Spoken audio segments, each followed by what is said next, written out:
ഇന്നത്തെ വചനചിന്ത, സ്വന്തം ശക്തി കൊണ്ടൊന്നും ചെയ്യുവാൻ സാധ്യമല്ല. ഭക്തനായ ദാവീദ് ഏത് സാഹചര്യത്തിലും ദൈവത്തിൽ പൂർണ്ണമായി ആശ്രയിച്ചിരുന്നു. 18-ാം സങ്കീർത്തന പുസ്തകം 29 ഭക്തൻ വിളിച്ചു പറയുന്നു, നിന്നാൽ ഞാൻ പടക്കൂട്ടത്തിൻ്റെ നേരെ പാഞ്ഞു ചെല്ലും, എൻ്റെ ദൈവത്താൽ ഞാൻ മതിൽ ചാടിക്കടക്കും. ഇവിടെ ഭക്തനായ ദാവീദിൻ്റെ വിശ്വാസത്തെ കാണുവാൻ സാധിക്കും. സ്വന്തം ശക്തി കൊണ്ടല്ല, ദൈവത്തിൻ്റെ സഹായത്താൽ വലിയ ശത്രു സൈന്യത്തെ നേരിടുവാനും അസാധ്യമായി തോന്നുന്ന തടസ്സങ്ങൾ മറികടക്കുവാനും കഴിയുമെന്ന് ഭക്തനായ ദാവീദ് പറയുന്നു. ദൈവം കൂടെയുണ്ടെങ്കിൽ ഏത് പ്രതികൂല സാഹചര്യങ്ങളും പ്രയാസങ്ങളെയും തടസ്സങ്ങളെയും ജയിക്കുവാൻ ശക്തി ലഭിക്കും.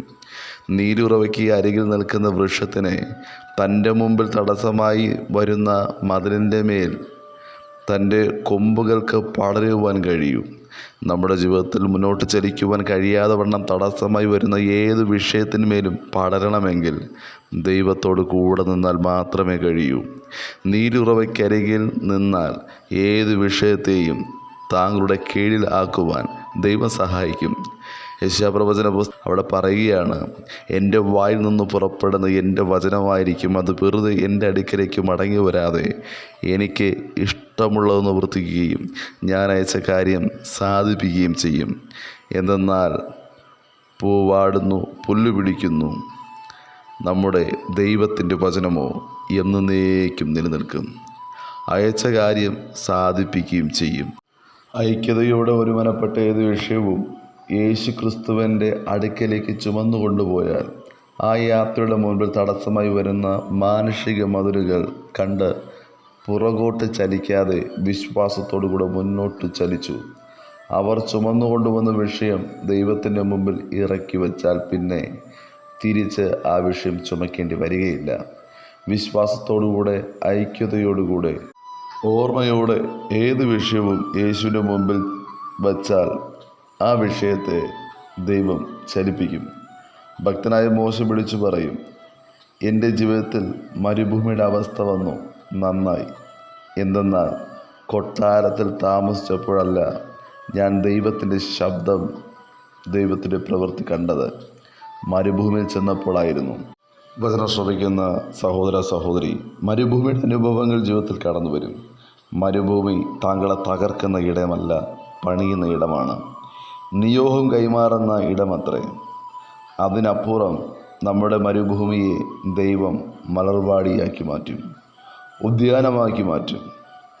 ഭക്തനായ യാക്കോബിനെ പിന്തുടർന്ന ലാബാനോട് സർവശക്തനായ ദൈവം ഇടപെട്ടു. ദൈവം ഭക്തനായ യാക്കോബിന് വേണ്ടി സംസാരിച്ചു, ലാബാനെ, എൻ്റെ ദാസനായ യാക്കോബിന് ഗുണമാണെങ്കിലും ദോഷമാണെങ്കിലും പറയാതിരിപ്പാൻ സൂക്ഷിച്ചു കൊള്ളുവിൻ.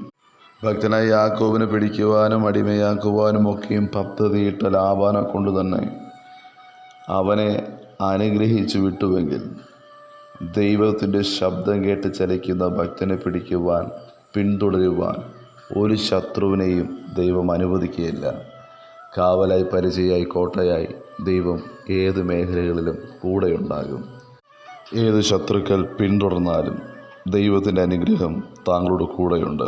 ഓർക്കുക, സ്വന്തം ശക്തി കൊണ്ടൊന്നും ചെയ്യുവാൻ സാധ്യമല്ല. ദൈവശക്തിയിൽ ആശ്രയിച്ച്, ദൈവത്തിൽ ആശ്രയിച്ച് മുന്നോട്ട് ചലിപ്പാൻ വചനം ശ്രവിക്കുന്ന ഏവർക്കും കർത്താവ് കൃപയും അധികാരം നൽകുമാറാകട്ടെ. God bless you. ആമേൻ.